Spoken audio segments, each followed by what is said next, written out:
Here we go.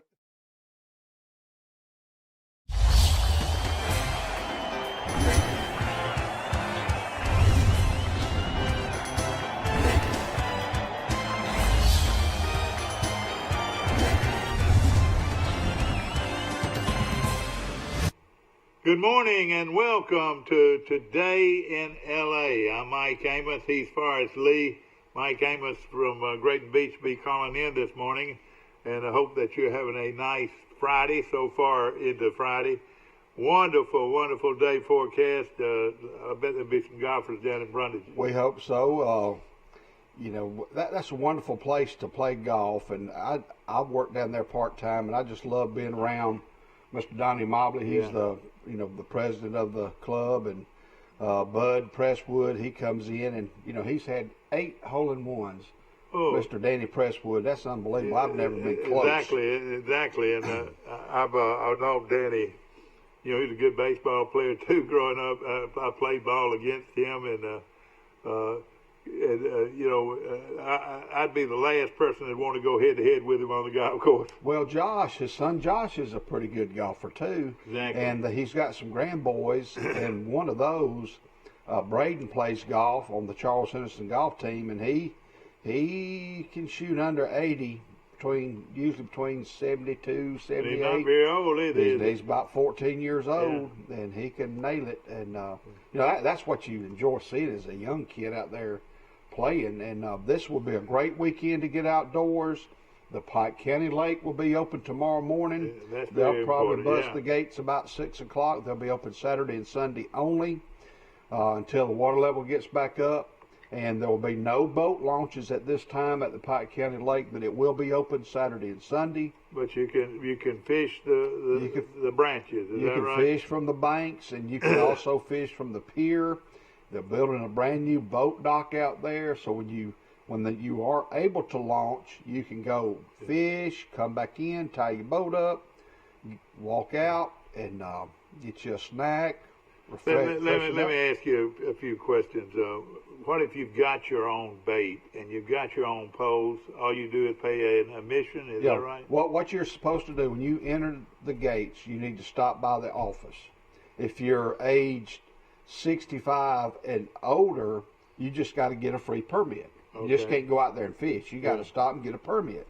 Well, if you are under the age of 12, you do not need a permit, but you can fish for free if you're under the age of 12. Now, if you are anywhere in between, you've got to come in and buy a permit. And like when I worked there, the permit was $3.75 to fish the lake. And that helps maintain stuff. It goes back to the state for their programs and all that kind of stuff. But, if you're between the ages of 16 and 64, you must have a fishing license to fish that state lake, and they sell those at the bait shop. They got state-of-the-art computers. If you lost your license, you can give them your name and a couple more information. They can look it up. They'll print you your license. Now, how much is a state license? A license, I believe, Mike, is somewhere around. It's been a while since I worked out there. I think it's somewhere around 15 to 18 bucks, maybe. That lasts you a year, is that right? It goes from the 1st of September through the 31st of August. Yeah. So it goes that through that calendar year. And when we're talking about 31 days in a month, here's something my daddy showed me. The months that have 31 in it. You know how to figure that out? All right, you take your fist. January is 31. February is not. March is 31. April is not.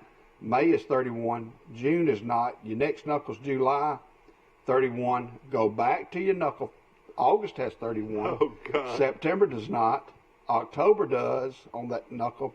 November does not.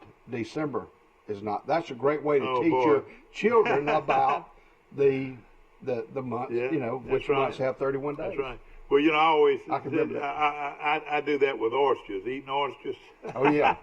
Anything with If there's an R in them, I can eat them, you know. I'm the same way. And that first oyster I touch better be cold. Well, the colder the better, no question about it. But going back to the Brunswick Country Club, I mean, it's so beautiful. I was riding around yesterday. It was a little bit chilly, but it's just a beautiful really is. place. And they're revamping the entire inside. You know, the club itself. They're putting in new tile and repainting, and just got a lot of a breath of fresh air. Doesn't a it? breath of fresh air. It would be a great thing. And you know, Steve Kemp's been out there. I'd love to play Steve one day, and he'd probably shoot about a 72, and I'd probably shoot a 100 plus.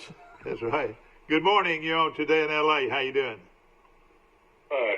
Morning. Where are you calling from, sir? Sunny Great Beach, Florida. Grayton Beach, Florida. How in the world did a guy from Grayton Beach, Florida, hook on with a show like ours? Because my name is Michael Amos, and your name is Michael Amos? Oh, really? Is that the reason? Mike Amos calling in from Grayton Beach, Florida, and 1405. 1405 if you want to buy a state fishing license today. Resident. Resident.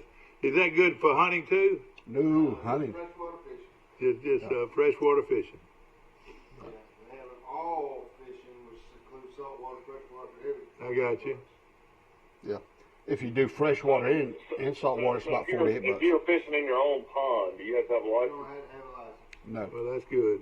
That's good. If you're on a river, you need a state license. If you're on a state river or a state creek out there by the countryside, Yeah. right, you follow. Mm-hmm.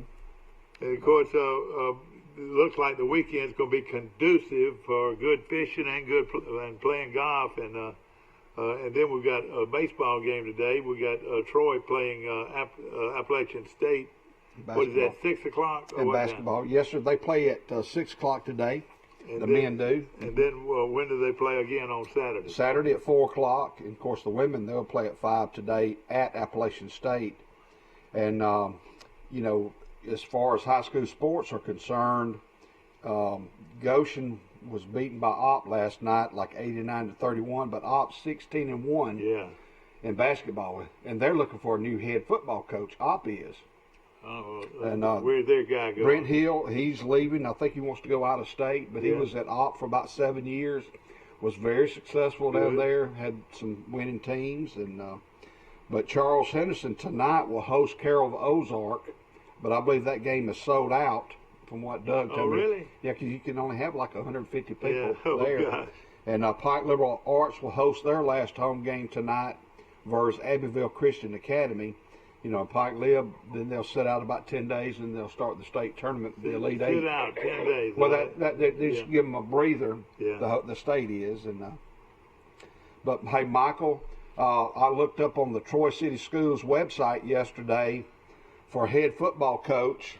At Charles Henderson, it opened up on the 27th day of January. It's going to close. It closes for applicants on the 10th of February. So there's several days that someone who's interested in it can apply, and I'm sure the applicants will be flying to Troy because, you know, if I was a young, energetic coach, I'd want the opportunity to build a program like it should be built. And remember, if you coach at Troy, you don't have to line your own field off. And that's pretty important. Well, let me tell you a story. That would be a selling part of. That'd be a selling point for me that I wouldn't have to fool with I'll tell you. lining the field off because the field is already lined off by engineers. Yeah. Hey, I'm pretty sure you don't have to teach either, which is another big thing. I don't know about that now, but I'll tell you a story about Larry Blakeney. When I was at the middle school, one Sunday afternoon after church, it was about 90 plus degrees in August, and I was lining the football field off, and it was hot, and I'd have to put the string on one end, go to the other end, then line it, then go move it back and forth. Coach Blakeney come walking by. I said, "Coach," he said, I asked him, I said, "When is the last time you've lined a football field off?" He said, "I hadn't forgotten how." But it's been a long, long time. That's right. You know, that was funny. But at Charles Henderson, because I thought you were going to tell me Larry got out and helped you. No, he kept walking. yeah, that's right. That's right. And of course, I tell you what, the more I'm away from Larry, the more I miss him. He was a great guy, no question about it. A great person. He was born in September as well. I tell you what, if you didn't like Larry, you just didn't like people. You know, he was a people person. He was the most approachable coach maybe of all time. That's right. Anybody could go up and talk to him. Oh yeah, exactly right. Exactly right. And you know what? He probably had more prestige around him than most folks did, you know, and he was still that way, you know. Well, he sent a lot of folks to the National Football League. He and his staff. You know, I'd like to list all the guys that have coached under him that went on to bigger and better things. Oh, they're still out there. Yeah. They're still out there doing it. And we'll call Larry. Larry's not a morning person, but we'll call him one morning before long. I know him well enough to know he's not a morning person. Oh, Bud Casey. I'd be interested to see what he had to say about Coach Slarman, the Kentucky coach that coached Warren. Oh, yeah. I'm sure Larry would want to talk about that. You know, I need to research it today and talk about it Monday, but Coach Slarman was named like Kentuckian of the Year for his impact on young men when he was coaching at the University of Kentucky. But he's got a wonderful legacy of a beautiful wife and his children. I think his oldest boy is probably 13 or 14, and he's going to be a big old fella. And but he was honored as the Kentuckian of the Year in the state of Kentucky in some category, and I had to research that. I saw it across the line the other day in some article that I was reading. Well, he left a lasting impact on his players and people that knew him. I knew him pretty well, and everything about him was, just first class. Exactly. And I got to know him just a little bit because his family lived in our subdivision, and they were real close to the Snyder family because they all had kids about the same age or pretty close to it. And some other good news as it relates to Troy University, it looks like Todd Watson will be hired at Alabama as an offensive or defensive analyst. And he spent time at Troy under Neil Brown.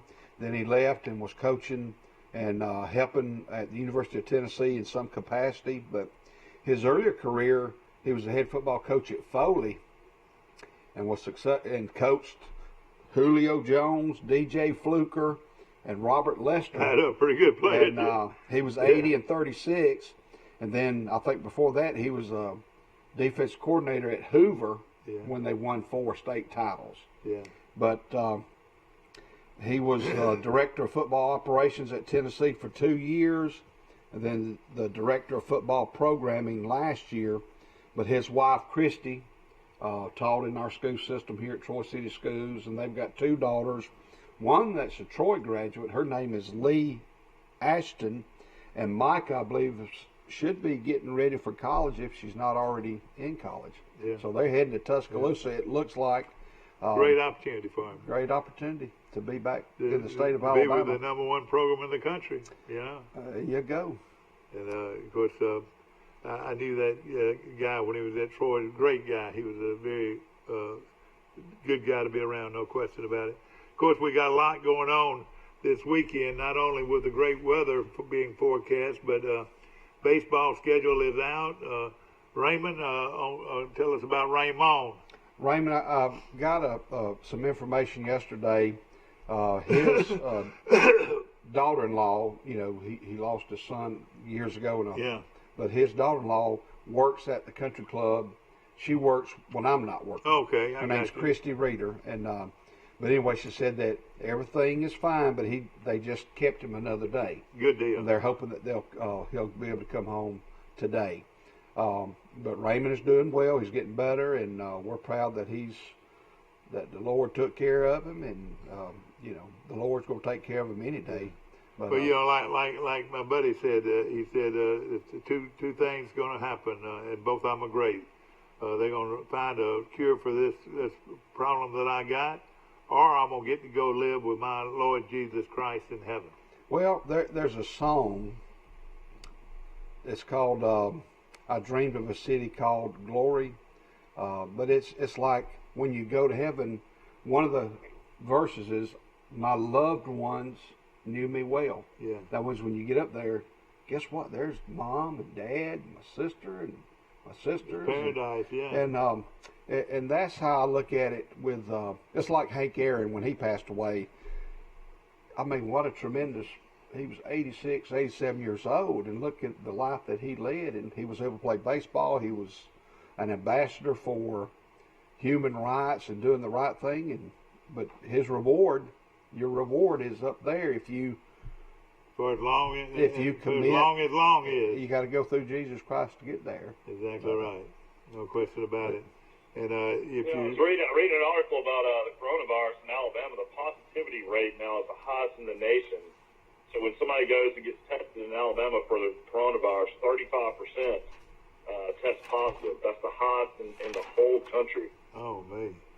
You know, it said yesterday that they added 3,500 people to Alabama's list, and that puts Alabama over 450,000 people who've had corona and a little over 7,300 deaths. That there are 3 cases in Alabama of the variant to the corona, and it's called B117. So, you know, it's I want you to repeat that, Mike. I want to hear it one more time, exactly what you said. Well, no, I mean, it's just if you go and get tested in Alabama for COVID-19, right now Alabama's got the highest positivity rate in the country. 35% of reported virus tests in Alabama are coming back positive. Oh, okay. While we're on corona, that means some people might be going to get tested, not have the virus, but 35% that do come back positive. did you see the Paul Feinbaum show yesterday, Michael? Yeah, I don't listen to him as much as I used to. I listen to a lot. I listen to Colin Cowherd a lot. I actually like his Tony Franklin has retired from football. He has. He was at Middle Tennessee. Yeah. If you can Google that production of Paul Feinbaum yesterday, the reason he got out because he was disgruntled, and he put it point blank that the coaching staff, the head coach, was negligent in the protection of COVID against his players and his coaches, and they got in heated discussions about it. He went to the college president, to the athletic director. He said coaches weren't wearing the mask when they should in the weight room or when they were in meetings. Yeah. And he threw Middle Tennessee under the bus. Tony Franklin. He said he was disgusted with it. He was not going to put up with that kind of negligence.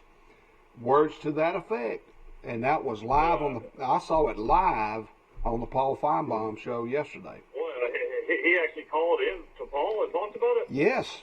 Paul, he's either wanting to get out of coaching, or he's looking for a job. Well, he's 63 years old, and he was disgruntled with Middle Tennessee of how the leading person, the head coach, he said, now the players like him, but when the coaches, it started off good, but then coaches would kind of be with their mask off, and then the players follow the leader. And he said he just couldn't take it, that he felt like they were doing a disservice to the health and safety of the players and coaches. That's right, yeah. And now he's concentrating. He's got some kind of business where people around the country buy his program about his offensive guruship. Yeah, he's one of the top offensive coordinators. He was live in his office talking to Paul Feinbaum about this. Mike, him and Feinbaum go way back. He read a book about a Hoover football player in Birmingham died. He read a book about that. And Franklin was also involved with Mummy and Leach and all that when Kentucky got put on probation. A lot of people say that Franklin went to the NCAA, which I'd always heard was true. But him and Feinbaum go way back, so that doesn't surprise me he got on the show. How about, well, evidently he and the head coach are not very good friends anymore. Is that right? Well, I mean, that's what's strange. You know, he's gone and worked for Rick Stocksville twice now. You know, he left and went to Cal. And, you know, he coached Jared Goff, the Rams starting quarterback at Cal. They did. Yeah. He you know, went back to Middle Tennessee State. So I felt like they had a great, you know, working relationship. I tell you what, he came in here and put up a great game plan when they came back to beat Troy after Troy beat them 47-14 to start the season. They sure looked good on offense. They sure did. 20-17. He said, Rat, if you want to call me the Rat, call me Coach Rat. I don't care. He said, I'm telling the truth. Yeah. But you need to pull that up and watch that replay.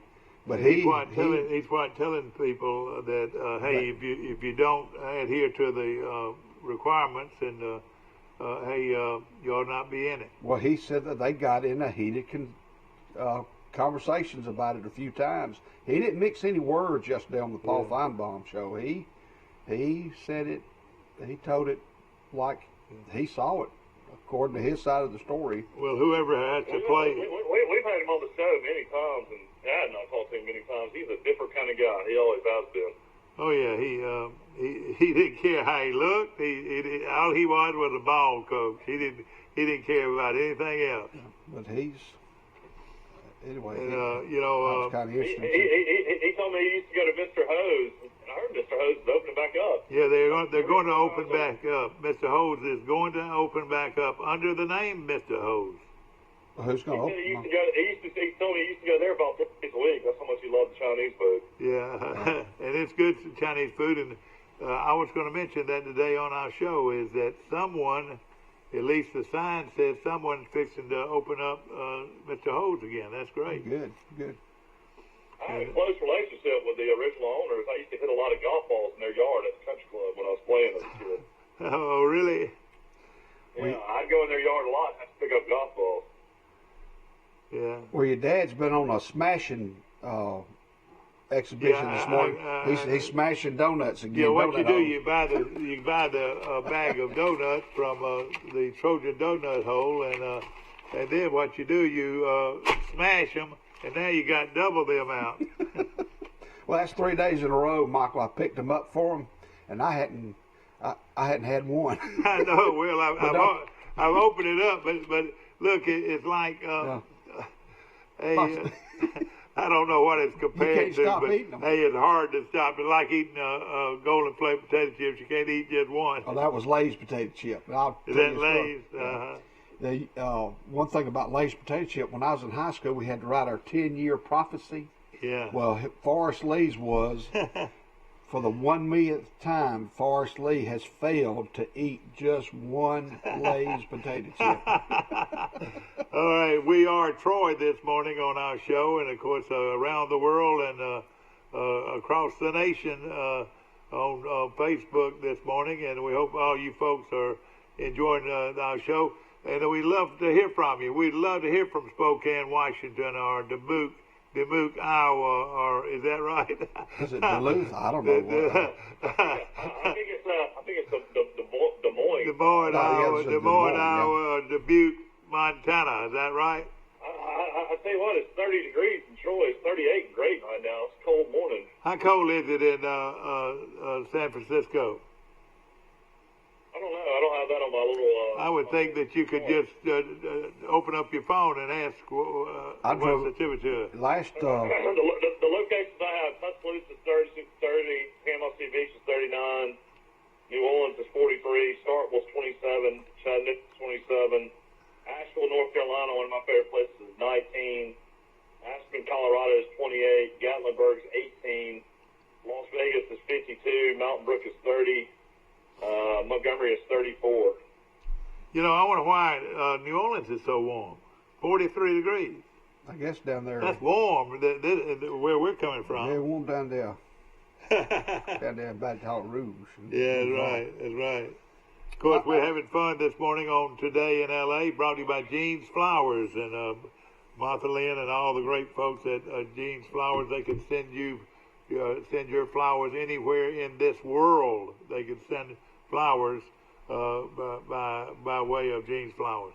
That's I remember Miss Betty Dykes, her family used to own it. Now, not Holly.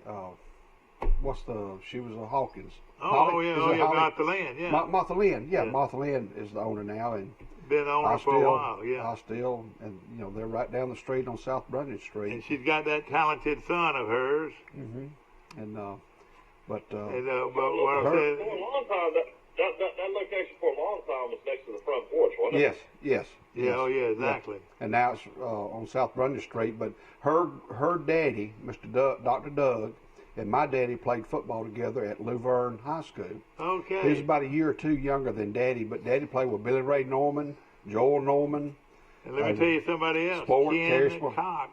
Ken Cox played on that team, and of course he's one of my very good friends, and I hope he's doing well today. I know he's watching our show, and they don't come any better than Ken Cox. I tell you, well, there's some great folks come out of Luverne, Alabama. You're exactly right. In that yearbook, when Dad was a senior, that yearbook won a national award in the sports section. When you open up in the football program, it had a pyramid of the football players. It had like 8, 7, 6, 5, 4, 3, 2, 1, 8, 6, 7, 5, 4, 3, 2, 1.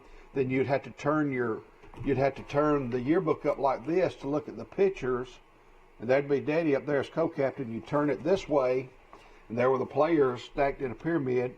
And Minnie Fee Fuller, the other captain, was on the other side. Well, when I was at the middle school, I talked to the yearbook editor, and they had a helmet on with no face mask in that picture back in Luverne in 1951 or 52.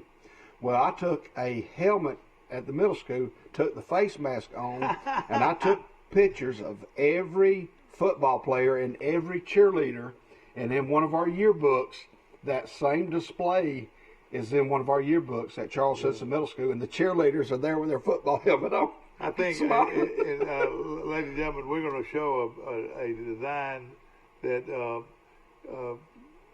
Barrington, as far as put together for old Troy. I reckon it was a Troy. Oh gosh, I'm trying to think what it was. Troy Life magazine. Well, it was a roster, and you were promoting Troy, but you had a different new helmet.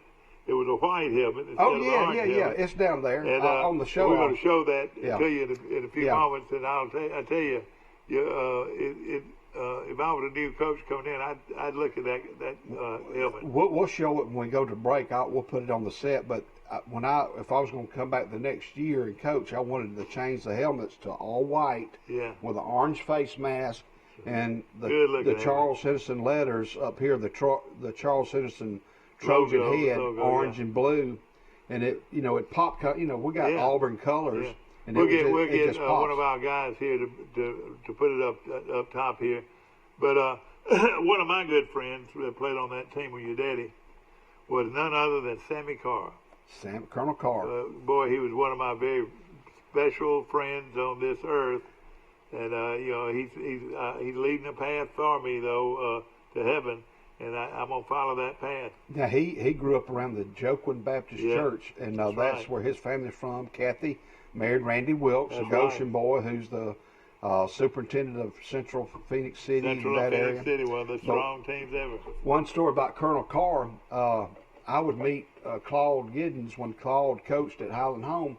We'd meet at the Luverne Country Club and play golf all day, every day, during the summer. And I had a red truck just like Colonel Carr's. And Colonel Carr called me one day, or ran into me. He said, "Forrest," he said, "I wish you would let my wife know when you're going to go play golf because she thinks I'm out there playing golf because my truck looked just like his."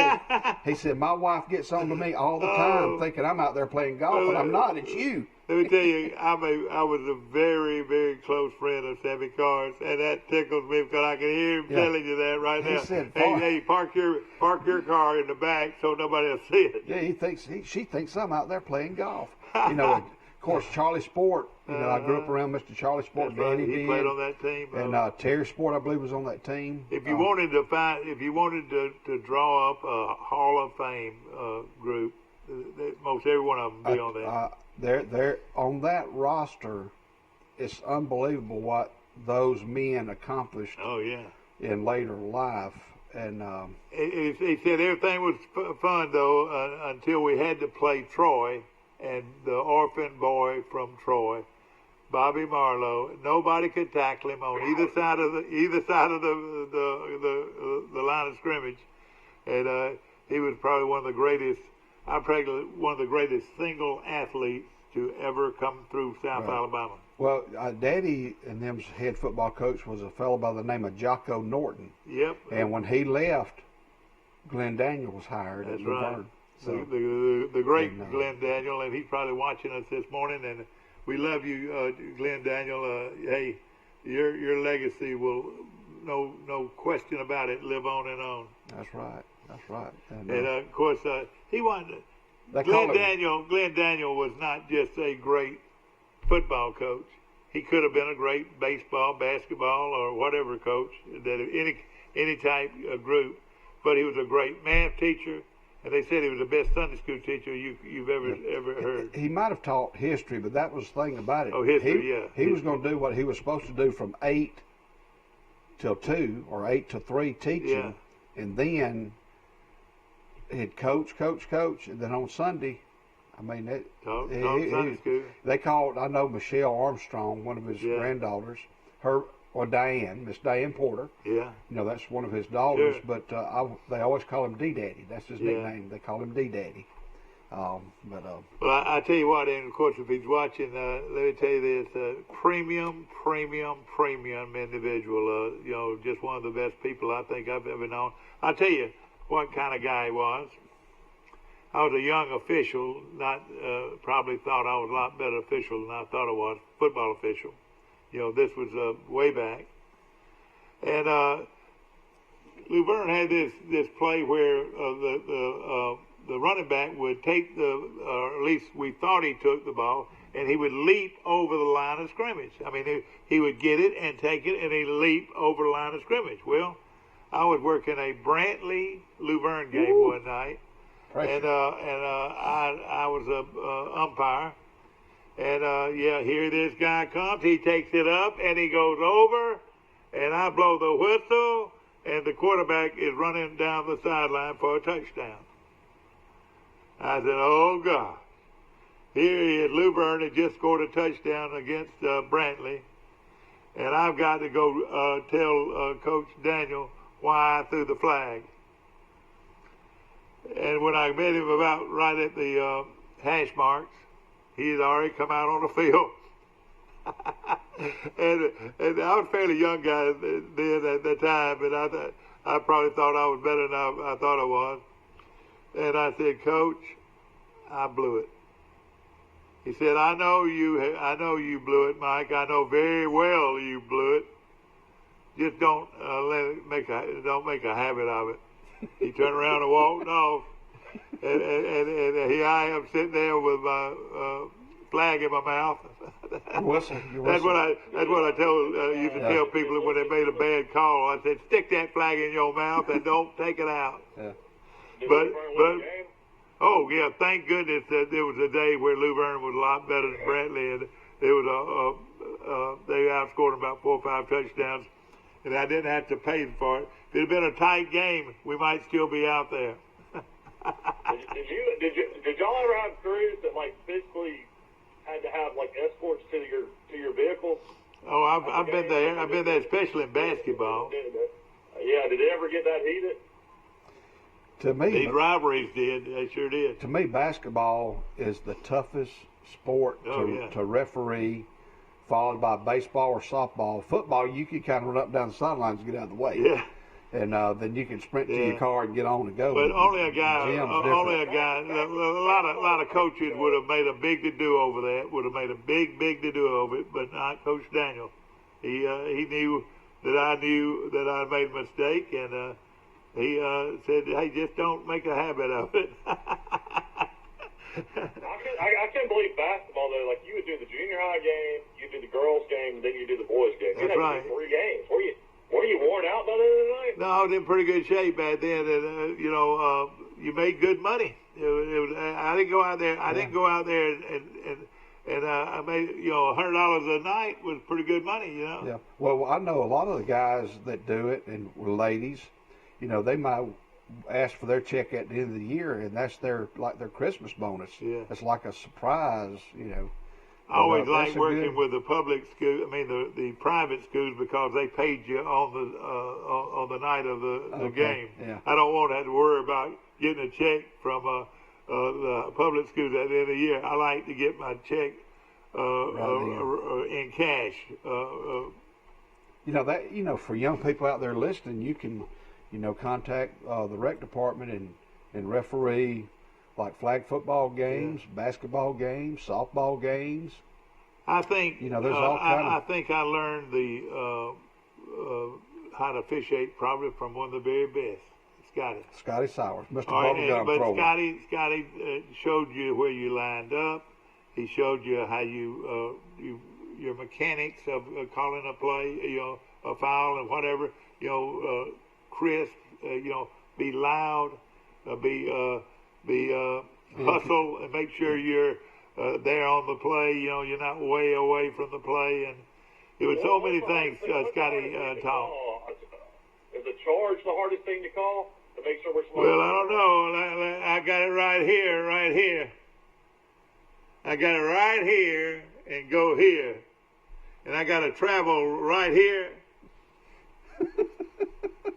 Then I got a hole right here. Hold. 2-5 blue. Hold. Did you call a lot of double dribbles? Double dribble was bum, bum, bum, bum, bum. That's a double dribble. Or carrying. Or carrying the ball. Carrying The ball. Hey, you're carrying the ball, son. Whether or not you think you were or not, you're carrying the ball.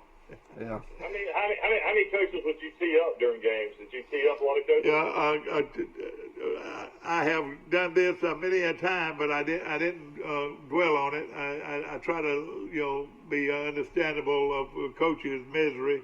When he's getting beat 40 points. But hey, this is a technical foul, Coach. I got a technical foul on you. Next one, you're out of here, Coach. You're out of the gymnasium. And here is a call coming in from. Good morning. How you doing? Hey, Mike. Will Matthews. Hey, Will Matthews, and of course, it's calling in from Carroll High School, and are on the in the same area of town as Carroll High School of Ozark. Yep. Of course, Matthews Stadium is the home of the Carroll High Eagles of Ozark, but he's not even related to you. Is that right? Yeah, that was Dr. Matthews, and I was not related to him. My dad came from Memphis. Came from where? Memphis, Tennessee. Oh, okay. Yeah, I got you. At Fort Rucker, that's where he met my mother.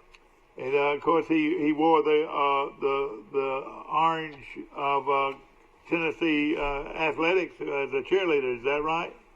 He was the head cheerleader at Tennessee in 1951 when they won the national championship. With Johnny Majors and all them? No, Majors came in about 4 or 5 years later. Okay, but Coach Majors, excuse me, Nayland. Coach Nayland was the coach, wasn't he? Yeah, he coached until the early 60s, I think. He was a legendary, and he was actually a general in the Army, wasn't he? They called him General Nayland, didn't he? He was. He was during World War II. And Coach Bryant had a hard time beating him, too. Yeah, he was tough. And then, they were famous. He retired before Banger really got going in Alabama. He was famous for his single wing offense. They ran the single wing, and one of his prize pupils was Johnny Majors.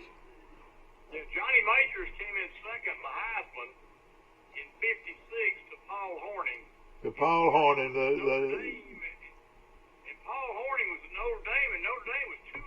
That's right. They didn't win. And how in the world could you give it to a guy that didn't win? It They did, though. it's related. I heard Paul Feinbaum talking about this. It's because of the in the South, a lot of writers didn't like what was going on in the South, and they punished the players and teams with their votes because of the strife that was going on in the South, and they held it against the South when it comes to voting for Heisman and teams and all that kind of stuff. All right, we got both of you back on now. Mike Amos is back on, and appreciate him this morning, and also Will Matthews. Good morning, Will. How you doing? Doing good. What's the weekend gonna be like, my friend? Not much going on this weekend. Of course, the bowl game's next weekend. Looking forward to that. Now, also, my buddy's gonna have his big Super Bowl party again, or is he? They're not having it this year because of COVID. All right, so COVID has knocked that off. That was a traditional event. Oh yeah, that's Cecil Skinner's son, and he's had it for probably 20 so years in a row. And it's normally probably 200 or 300 people show up. Yeah. Will You got a kid from Ozark playing in the game, Steve McClendon. So Stephen McClendon, you're right. He played in Troy, didn't he? Yeah. Yeah. And he played. Have you ever seen him, Will? Have you seen him up close? Oh yeah, he lives in Ozark. Well, let me tell you this. He got the biggest neck I think I've ever seen on a football player. His neck has to be 22, 23 inches in circumference. He's a big man. He really is, and of course he's a good, well represents the town of Ozark. Yeah. Will, Did he watch you in the golf yesterday, Will? I did a little bit of it, not much. who's winning right now, Mike? Your favorite golfer, Patrick Reed. Well, he's not my favorite golfer, but I don't dislike him. He's 8 under. He's 8 under. Alex Nore's 8 under. And then the kid out of Texas that's really good, Scotty Scheffler, is 7 under. Yeah. Mickelson's 1 under. You got some other names that are playing in it as well. McElroy's 4 under. I tell you what, I don't even know who these guys are anymore hardly. You don't know McElroy? Who's this guy from Texas that you were raving over? Scotty Scheffler. He's a big, tall, 6'5" golfer. Wow. He had a really good year last year. 6'5". Put on your make sure that when you're going outside of your living area, which is your yard and your house and whatever, to make sure to wear your face mask this morning and protect not only yourself but protect the other person too. And we appreciate the people that are doing the right thing. And if you're going to the post office, the drugstore, the grocery store, if you're not wearing your face mask, you're not doing the right thing. The right thing is when you go outside your perimeter, wear your face mask. Will, did you ever COVID? Have you had COVID yet? I have not. What have you done to stay away from it, Will? Say, Will, what have you done to stay away from the COVID? Well, I stayed away from my office for 3 months. Yeah. So you work from home, is that right? I worked from home for 3 months, but then after that I went and started going in, and luckily I didn't get it. Both of my secretaries got it. And, Boy. A lot of people, every judge in the courthouse has gotten it. Oh, man. But I hope everybody's gotten through it. Most everybody gotten through it? Yeah. Evidently, Mike, there's a different strand that affects some people worse than others. What's the deal there? I mean, I think it's more contagious. There's one from Great Britain that's come over. That's a different strand, and then there's one from South America as well. I think it's way more contagious. It's not more lethal, but I think it spreads a lot easier. Yeah. And a lot of people go right through it all and are called what? Asymptomatic. Asymptomatic. Now, what does that mean? Basically, you have the virus, but you don't have any signs of it. You don't have the the fever or the body aches or the headaches or the big thing with COVID, they say, is the loss of taste and smell. Oh yeah, well, and of course, there's a lot of people out there that are suffering, and our prayers and our thoughts are with them. But again, it affects some people worse than other people, and so it's not the same for every individual. Is that right? Forrest Lee sitting next to you, he had COVID. He can tell you all about it. Yeah, well, I did lose my sense of taste and smell. I had a fever just really about one day, and it was not over 100. That was in October, and about 2 weeks ago I tested again and tested negative because I wanted to give blood, and the blood mobile wanted me to have a negative report on paper before they would take my blood. So that's the reason I took another one. I didn't have any symptoms. I just took it for the sake of being able to give blood, because they're wanting the people who have had it to donate blood and to help with the, what you have in your system. So you were able others. to give blood after well, you did that? No, well, I've got that, but the blood mobile wasn't at it was outside of Walmart, but I couldn't get a test that day because I couldn't go get a test, get my results, and go back to the blood mobile. Yeah, I got you. So if it comes again, I've got my. But are you asymptomatic then? No, I'm not having any kind of symptoms, but I tested negative for COVID the second time, and the only reason I took that test is so I could give blood, because I don't have any symptoms, and I'm sure I have the antibodies in my blood now. Yeah, but right now you tested negative. Sure. Mm-hmm. I was at Publix down here 2 days ago, and I was trying to find some medicine, and I was right next to the pharmacy, and I was watching the head pharmacist give the vaccine shot. And I guess I watched 2 or 3 different people get the shot, and I kept on thinking to myself, man, can I just bring my arm over there and see if she'll give me one? Yeah, I know it. I know it. How is it what's the rule right now for young people like you, Mike? It's just a waiting game. Right now in Florida at Publix, they're giving shots for anybody 65 and older, and then if you own property, which my mother-in-law owns, they've been owning property down here for 45 years. She was able to get the shot even though she lives in Mount Brook. So there's a lot of people coming down from Alabama to get the shot because the age is 65 compared to Alabama's 75, isn't it? Yeah, 75 or 75 in Alabama. Or first responder, medical staff, things of that nature. Or I think if you're a caretaker for, say, your mother and daddy who are in their ages, or your volunteer fire department worker, you can, get it if you're under that age. But, slowly and surely everybody's going to have a chance to get it, we hope. Why are some people rejecting the shot? I've heard of a lot of people that have qualified for the shot and are not taking the shot. Well, Michael, I read a report on Alabama.com. They did a poll of the police officers in the city of Mobile, and 55% indicated that they did not want to take the vaccine. Huh.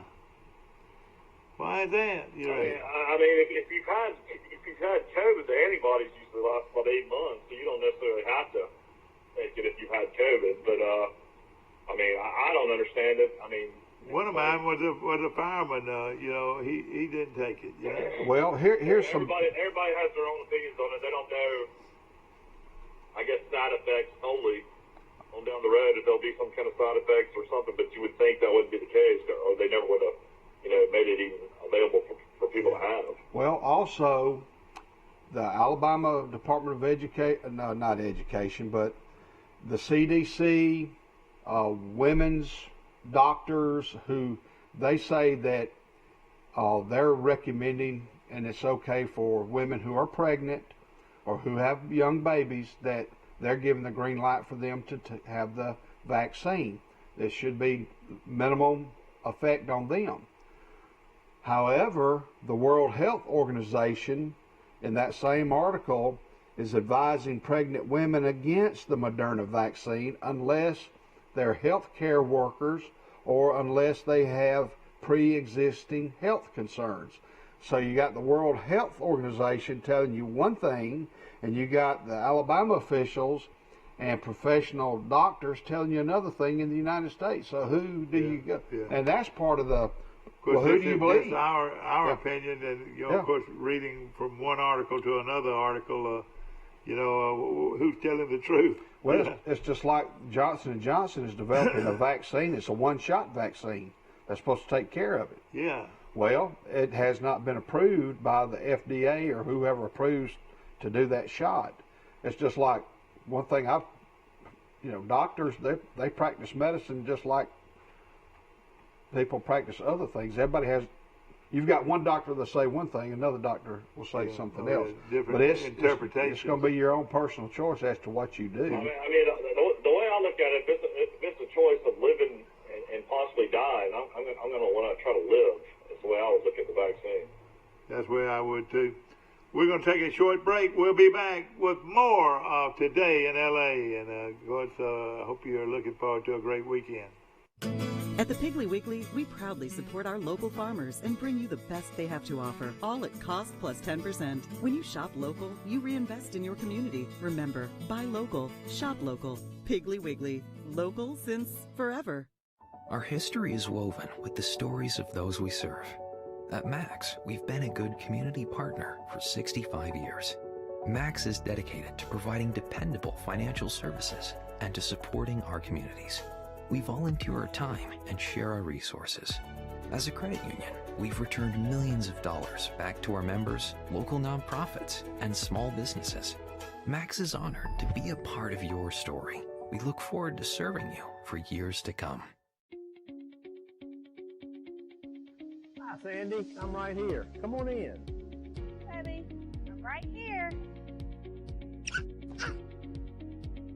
Hello, Miss Mary. I'm right here. I'm right here. Since 1969, we've been right here because at Troy Regional Medical Center, we take these words to heart. I'm right here. Thank you. Remarkable people, remarkable care. Here at Bill Jackson Chevrolet in Troy, we've been doing business the right way for 31 years. But don't take our word for it. We feel our customers express it the best. Been honest in everything we've discussed with them. When they say Jackson Satisfaction, they really mean it. The Jackson Satisfaction is real. If it don't say Will Matthews, you don't want it. We're back. When it comes to good old delicious Crow's chicken, he's one of the great ones that loves Crow's chicken. That's right. How's Troy's basketball team doing? Well, they played 2 games at home this weekend, which I think are very, very important. They play Appalachian State at home tonight, and they play Appalachian State at home tomorrow afternoon.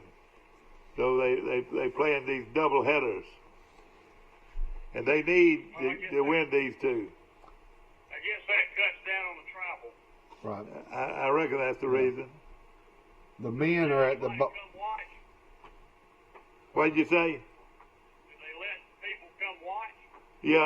How they do that at Troy? I guess you'd call the ticket office if they have tickets available, but I think you might be able to get in there. I hope so. I don't know what their restrictions are. Maybe 1,000 people. Seats about 5,600 maybe. Yeah, exactly. Of course, we got our camp. Yes, we're live. We got our Camp Stew sale this morning. Why now? 2020. We got the 2021 SEC Big 12 Challenge this weekend as well. You got number 9 Alabama, who's red hot, traveling to play Oklahoma. Oklahoma just beat Texas at Texas, and Texas was the 5th ranked team in the country. After that, you got Texas A&M going to play at Kansas State. Texas Tech at LSU. Florida will travel to play number 11 West Virginia. TCU will be at number 12 Missouri. Auburn will be at number 2 Baylor, so that'll be a great matchup for Auburn to go and play number 2 Baylor. Arkansas at Oklahoma State. Kansas, number 15 at number 18 Tennessee. That ought to be a good game. Iowa State will be traveling to Starkville to play Mississippi State, and number 5 Texas will be at Kentucky. That's a lot of good basketball tomorrow. No question about it. want to mention the Salvation Army has their annual or their semi-annual Camp Stew sale, and this is the best way in the world to give to a wonderful cause and get 10 quarts of Camp Stew back. If I give them $100, I get 10 quarts of. That's $10 a quart. And this is the kind of fundraiser I like. I get something back. Yeah, and you can pick it up next Thursday on location at the Salvation Army store. It's on South Brundage Street, right there by, right across from CGI, and right down the street from Firestone. But there's a number you can call to order, 808-1069, and make your order. And you can pick it up next Thursday for $10 per quart. That's right. Just it's like the this best way in the world to give to. You can freeze it and save it for a later date. And of course, the Salvation Army spends the money it makes off this kind of program, and you get 10 quarts of. If you give $100, you get 10 quarts of Camp Stew. Not a bad deal. Right, and there's a polar bear plunge tomorrow morning. Yeah, and tell us about it. You got out of it all of a sudden. Well, I have a funeral that I'm a pallbearer at, but at 9 o'clock in the morning, there's a polar bear plunge at the Troy Rec Department on Enza Road on the outdoor pool. You can still sign up for it. Go to their website of Troy Pike County Habitat for Humanity. You can look them up on Facebook. You can call Troy Bank and Trust at 566-4000. They'll route you to Diana Lee. But the best way to register is on Facebook. Yeah.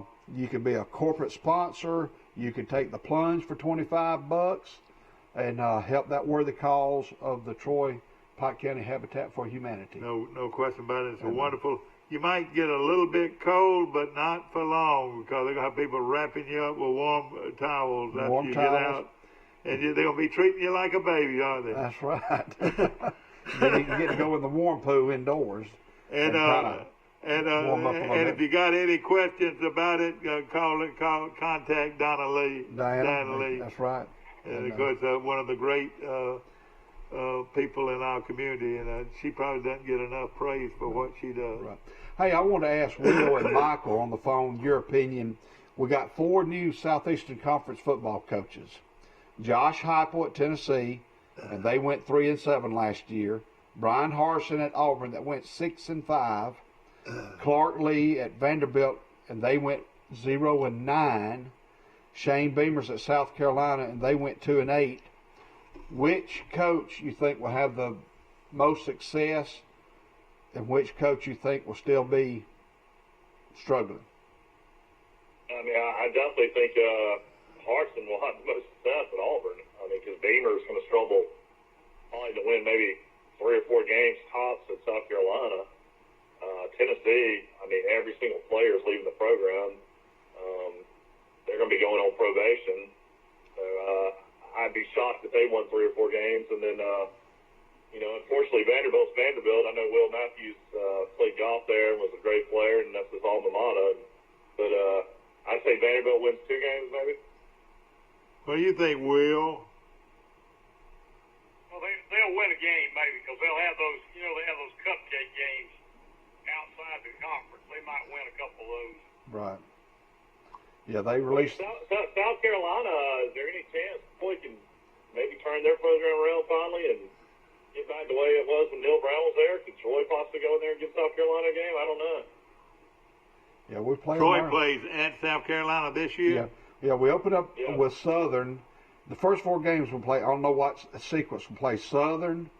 We play Southern University now. Southern. Then we play Southern Miss, Liberty, and South Carolina are the first 4 games. Isn't that right, Michael? Yeah. So. Yeah, Liberty's going to be tougher than South Carolina. Yeah. That's. I mean, I would not want to play Hugh Freeze and Malik Willis, to say the least. This Southern University game should be a win for Troy. Then they go ahead and give us the next. Southern Miss, Liberty, and South Carolina. I don't know what sequence, but they could start off the year 1-3. and then at the same time, they're winnable games. The South Carolina's, I think, a winnable game. And the other two, Southern Miss is that's definitely a winnable game, even though they're a pretty good program, and got a new coach, and then South Carolina. South Carolina, I like the schedule. And there are winnable games. And of course, Troy's got. Do you have the rest of the schedule? Or they haven't published the regular schedule. Only thing that there might be another game possibly before South Carolina, because they play Southern Miss on the 18th, and then they don't play South Carolina until October 2nd. So there's a chance there's a game before then, but I'm not sure. Yeah. They have not released the schedule like the South. But if that was the case, though, Mike, that would be five. That would be five non-conference games. That's quite a bit, isn't it? Well, now you have a Sun Belt Conference game somewhere in between there to start your Sun Belt. Oh, okay, yeah. You play Southern on the 4th, Liberty on the 11th. Both those games are in Troy. Then you got to go to Hattiesburg. Southern Miss, I think, only won 2 games last year. But they're good, though. They're always good. And then you go to Columbia, South Carolina, which we've been to a game there. That's a loud stadium if they allow fans. I don't know hopefully they'll allow fans next year. They seat about 80,000 fans, and they love their football. They're gonna be. They put 64 on us that time I went. And then we came back in the second half and scored 24 unanswered points, and never looked. But they never looked back. They still won by 35, I think. Yeah, I know. That was a long time ago. Troy did. You went over there one time when Troy was playing Holtz, and I want to say Troy got beat 17-7. Yeah, it was real close. It was really close. Troy, when Blakeney had those great defensive linemen, they had people like. Former Auburn defensive guru DeMarcus Ware and OC and OC and all them. Their front was as good as anybody's in the country. Remember we got that huge nose guard that started at Ohio State? Yeah. Oh yeah. What was his name? Marcus something.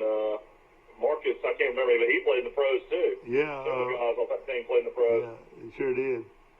And, you know what we ought to do? We ought to have Shaughnessy on one day and let him talk about every player. I know, that would be something. Got drafted or made it to the pros from those teams. Yeah, exactly. One of those players was a transfer from Ohio State. Yeah, that's what I was bringing up. What was his name? Marcus was his first name. I can't remember his last name. Marcus Webb? Not Webb, was it? No, that's more of a recent guy. Yeah. But, you had Bear Woods, you had Boris Lee, you had those 2 great linebackers back then that were so good. Bear's still playing in the Canadian Football League. Yeah, and he's a great guy. Now, when it gets to be their off season, we'll get him on too.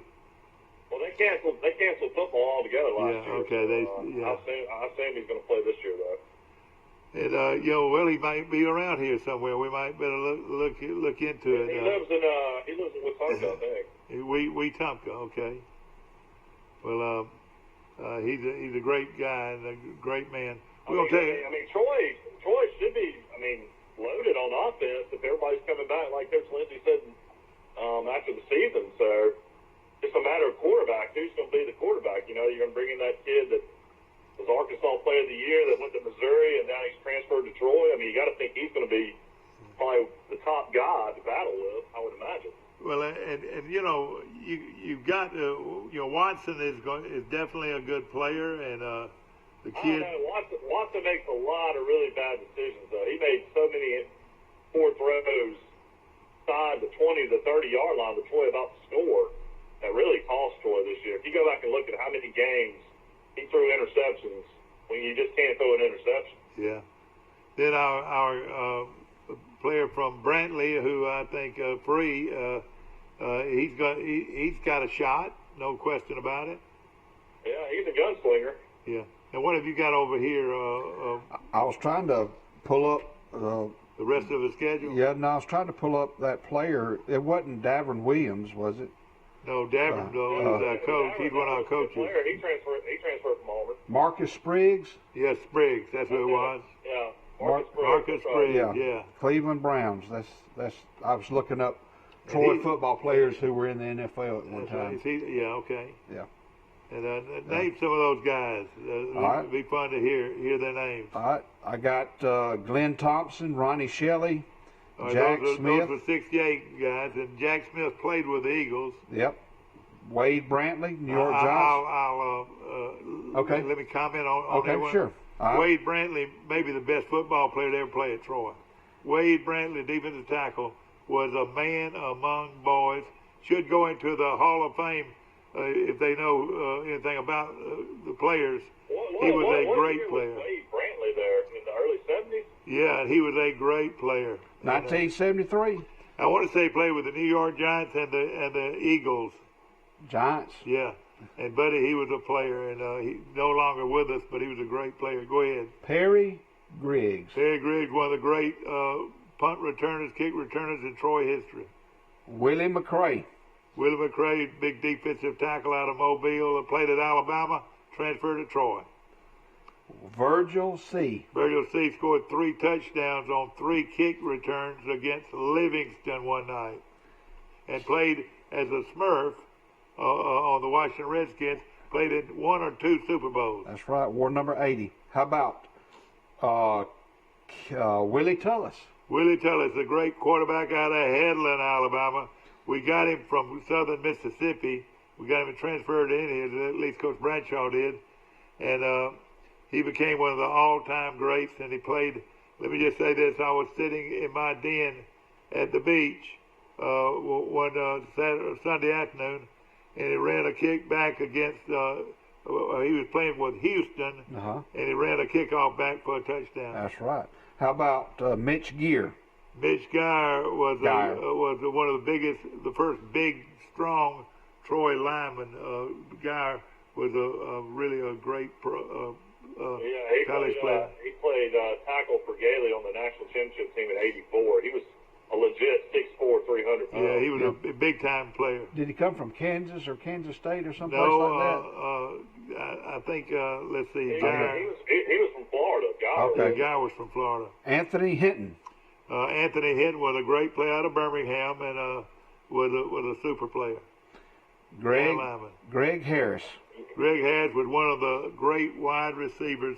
You had Harris on one side and what was his name on the other side, Mike? Titus Dixon. Titus Dixon on the other side. One ran 4-3 and one ran 4-4, legitimate, in a no-huddle wishbone offense. And Greg Harris later on played in the pros. Well, Titus Dixon. I didn't know if Harris played in the pros. Yeah. Well, just a few years, yeah. Titus Dixon was the next name. You just mentioned him. Titus Dixon could fly. Probably was maybe the fastest wide receiver Troy ever had. Titus Dixon. You know what Gailey would do with Dixon and Harris? He would just stop there and let them make a move.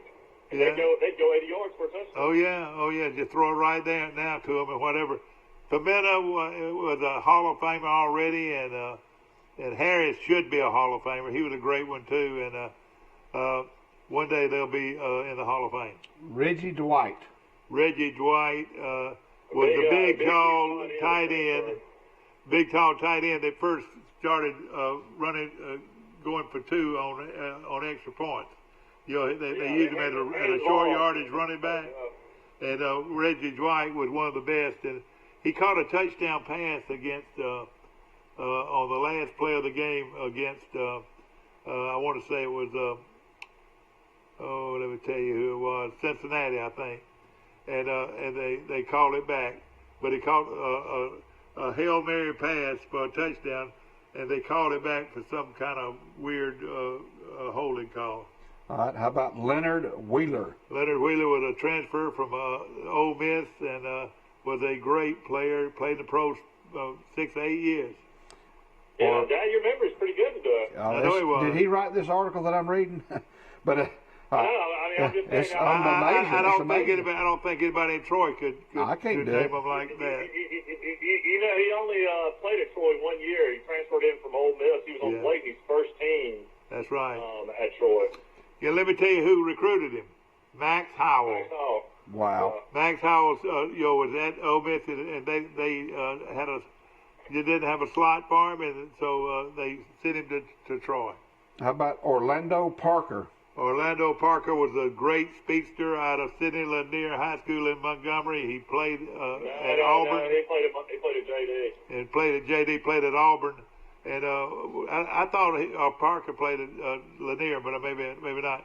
He was one of the all-time greats. He played in the pros quite a while, and he was I'll always remember the game that he was hurt and went to the hospital, and he came back after being checked out at the hospital. Came back into the game, and he won the ball game for Troy against what's the name of that school? McNeese State. McNeese State. All right, Pratt Lyons. Pratt Lyons was another great one, and I want to say he transferred from Ohio State. I want to say. Not Ohio State. He transferred in. Pratt Lyons transferred in from a good school, though, I think. Clifford Ivory. Clifford Ivory played defensive back in the pros and mostly in Canada. And that's right. He played for the Chargers. Yeah. He was number 9 when he played Troy. He was a great player. Pratt Lyons' career ended early. Injured. Yeah, he was injured. He had a head injury or something. Yeah, he would play probably 15 years. He was a great player for the Tennessee Titans before he got hurt. Yeah, he was a good player. All right, you talked about Marcus Spriggs. Marino Filial. Marino Filial was Mike's good buddy, and of course he came out of Atlanta to Troy. I think he was a signee.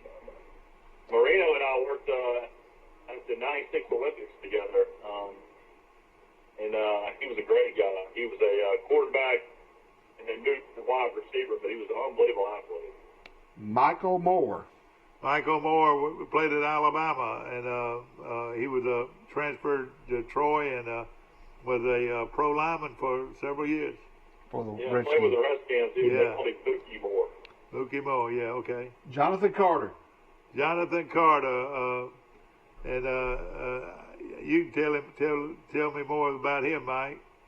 Hey, he was a great wide receiver at Troy, and then he played for the Jets. Returned at least 3 kicks for touchdowns for the Jets. He could fly. He played at Lineville or Clay County or someplace like that. Jonathan Carter played I don't know where he transferred from where, Mike? No, Carter was with Troy his whole career. Okay, all right, I got you. All right, Davern Williams. Davern Williams from Jeff Davis High School in Columbus. He coaches for Troy now. Was an outstanding pro defensive tackle for 4 or 5 years. O.C. He transferred from Auburn too. Yeah. O.C. Umanera. O.C. Umanera was the top 5 players to ever play at Troy, and of course he was quick as a cat, and he was a signee right out of high school and from Auburn High School, I want to say. He was only 16 years old when he came to Troy. That's right. Wow. Yeah. And only thing I can remember Coach Blakeney ever saying about him, he said, "I think we signed a real sleeper." A sleeper. They sure did. He's the New York Giants Ring of Honor. He's one of the all-time great Giants. He's had over 80 sacks in his career. Yeah. He also won 2 Super Bowls. And he married Miss Universe. Yeah. Woo. And I'll tell you, one game I can remember, I want to say he had 7 sacks in a game. I was watching it on TV. 7 sacks in one game. That you don't ever hear that. No, that's a career. I mean, that's a season. He made at least 2 or 3 Pro Bowls. Yeah. DeMarcus Ware. Well, one of the most humble, gracious young men that's ever appeared on a Troy roster, and I'll always remember this. They had pro day. You know, they have pro day every year. And DeMarcus came out, and all these guys said, "What is this guy doing out here? He's a defensive lineman, or he is pretty much going to be a rush in or whatever." And he outran everybody out there. All right, he ran in the 40. He outran everybody out there. Wow. And he weighed 258 pounds. He's going to be the first Troy football player ever to make the Hall of Fame, the NFL Hall of Fame. He's going to be the first ballot Hall of Famer. Oh, yeah, he will be. Close to 150 sacks. He only played 12 years. Yeah. And, shut it down. Won a Super Bowl with the Broncos. But by far the greatest player ever to play at Troy. Yeah, he was. No question about it. Brandon Condren. Brandon Condren, of course, he was a linebacker at Troy. And he was strong safety. Played with, strong safety, and he played with the Los Angeles. Indianapolis Colts. Indianapolis Colts, okay. Leotis McKelvin. And he played quite a few years for the Buffalo Bills. All right, Sherrod. He played for the Bills, played for the Eagles. He played, I think McKelvin played 8 or 9 years, but you got to realize McKelvin was number 11th pick in the first round. Wow. So he made a lot of money. In fact, he might have been but DeMarcus and him were both 11th round picks. 11th round pick. I mean, not 11th round, 11th. Pick. They were number 11th pick in the first round. So. In the first round, that was unreal. How about Sherrod Martin? I remember Sherrod Martin. Great player. As a defensive back. I want to say. Played for the Carolina Panthers for several years. That's He's correct. actually on a Gillette commercial. He was. He owns a couple barber shops in Atlanta. He's actually on the new Gillette commercial. If you see a guy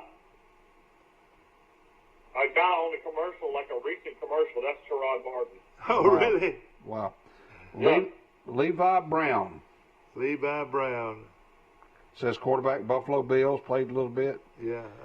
Jared. Levi, quarterback. Man. He's the quarterback that transferred in from Richmond. He might have been the most unsung quarterbacks and players that Troy's ever had on their roster.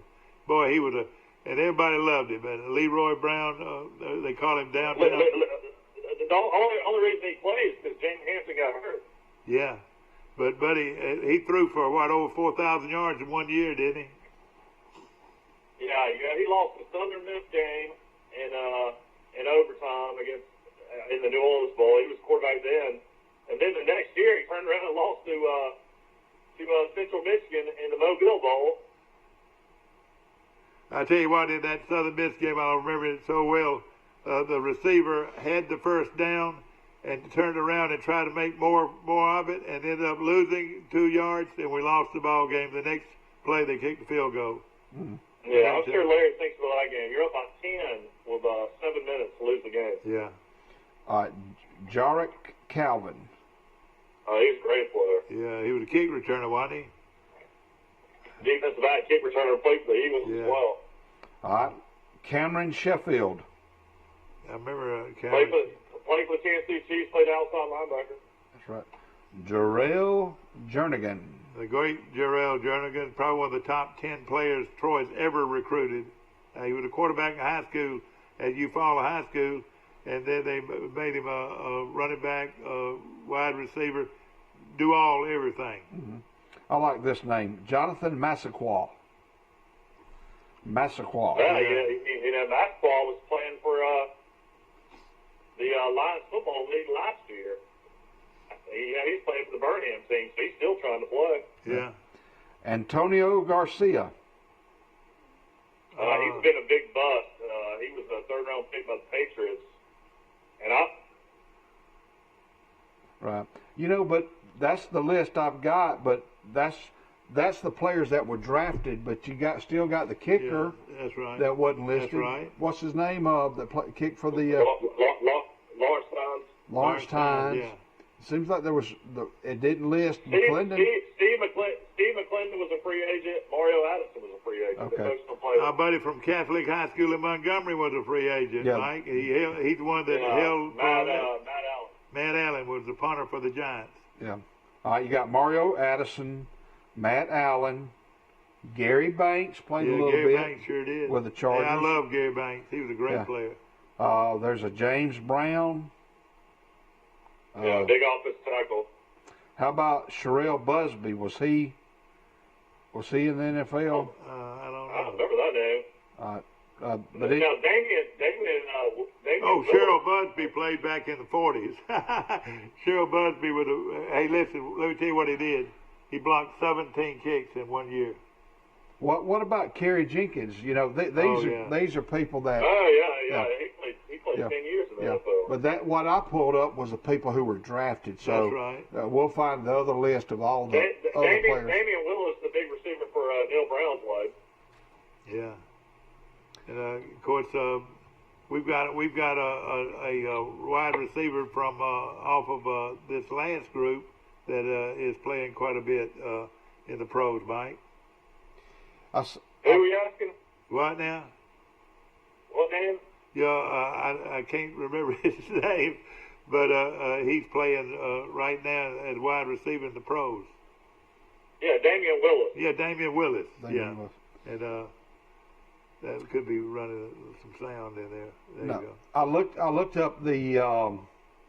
You can get a Super Bowl ticket for about $7,000. Yeah. In the cheap seats, and I don't think I'll be going, but anyway, that's. I'm gonna tell you this.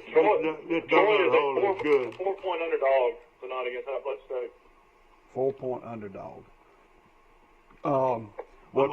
Today is National Puzzle Day, National Plan for Your Vacation Day, and today is National Corn Chip Day. So that's a little bit of. I'll tell you this again. I'm gonna say it without food in my mouth. This Trojan donut hole is good, and I'm talking about compared to yeah.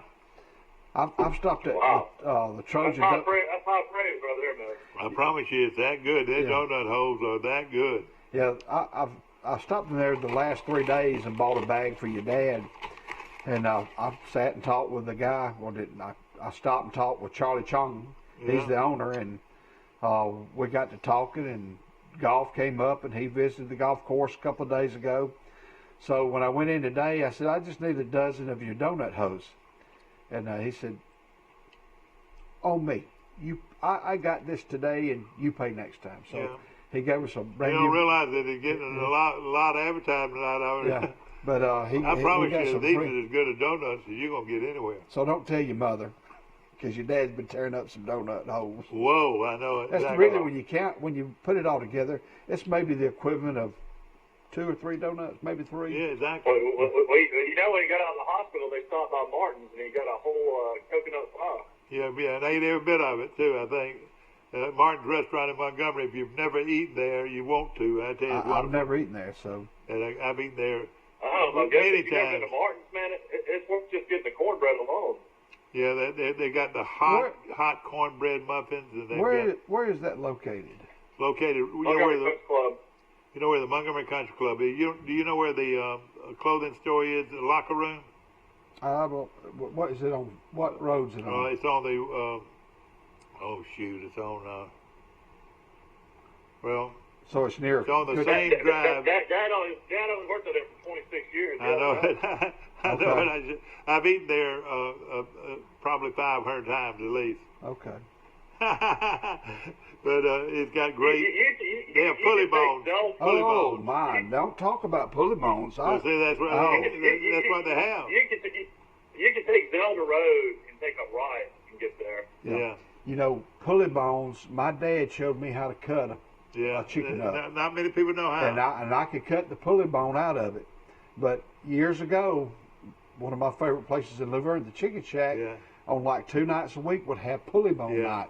But you can't find it now. And they give you 2 big pulley bones too, or 2 big breasts, either one. You know. Oh, I love pulley bones. When we were little, and they also have a relish that is wonderful. This pickle relish that you put on your vegetables. Ooh, that's really good. Now, Mother, when she would have that pie meringue is that high. Well, my mother and grandmother would have fried chicken. We kept count of what kids' turn it was. Kenny, Donna, Forrest, and Sharon. Well, if it was my turn, I said, hold on just a second. It's my turn for the pulley bone. But my mother cut the pulley bone. Wow, we couldn't wait. My mother, let me tell you, she cut the neck. She cut the gizzard. She cut the liver. And you cooked the back. And the back was just part of it. Now, if you might have got been reaching out their part and somebody stabbed you with a fork, you could have a chance there because everybody wants that last piece of chicken. Yeah, and cook the liver and the Bless gizzard. her heart, she cooked that whole chicken was going to feed my daddy, my brother, and I, and she, my mother.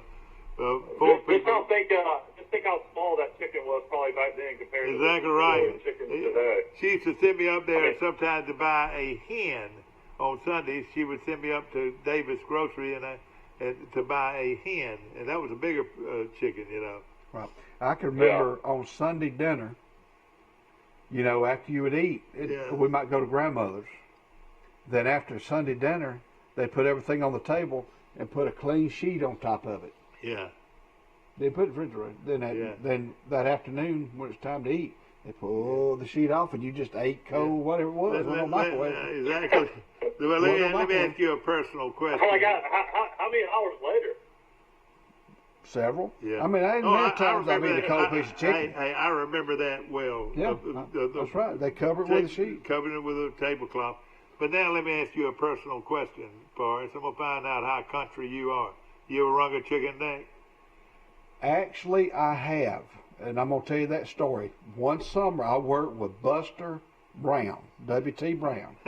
And Sam, my job, I had a 1971 LTD 4-door, and my job was to go pick Buster Brown up on Blind Jack Road, and I'd take him to the work site. Then after the work site, I'd bring him home. So one day we knocked off early, and Buster said, I carried him home and said, we're going to pick some tomatoes. This Bobby Brown's relative? This is Bobby Brown's daddy. Bobby Brown's Buster daddy. Brown, the painter. Surely Bobby didn't might have told this story. No, but he said, catch that chicken right there.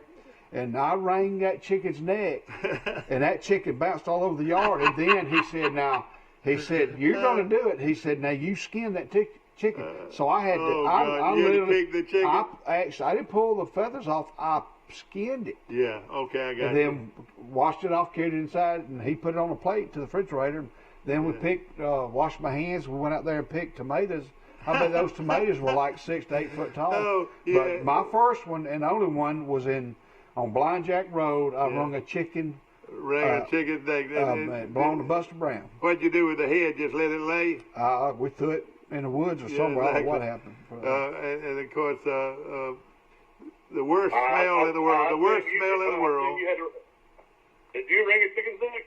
Oh, I've wrung a chicken's neck many times. Yeah, the worst smell is when they boil it to get the feathers off. That feathers. They boil it and they pull the feathers off. That's the worst smell in the world. You're exactly right. And, that and chitlins being boiled in the kitchen. Oh, yeah. And I eat boiled chitlins, and I eat fried chitlins. Oh boy, we're letting it all out. I get nauseous when my wife makes egg salad. I can't handle egg salad. I love egg salad. I'm not big on boiled eggs. But I listen to this now. I don't like boiled eggs, but I love stuffed eggs. Well, when the first thing I ever was able to prepare, I'd get up on Thanksgiving and Christmas morning, and I'd walk down the dirt road to grandmother's and watch her cook. Well, the first thing they let me do was cook. It was do the deviled eggs. Yeah. Well, when Jody and I were with dill pickles or regular pickles. Dill or sometimes sweet or whatever. Or maybe a little bit of chopped onion.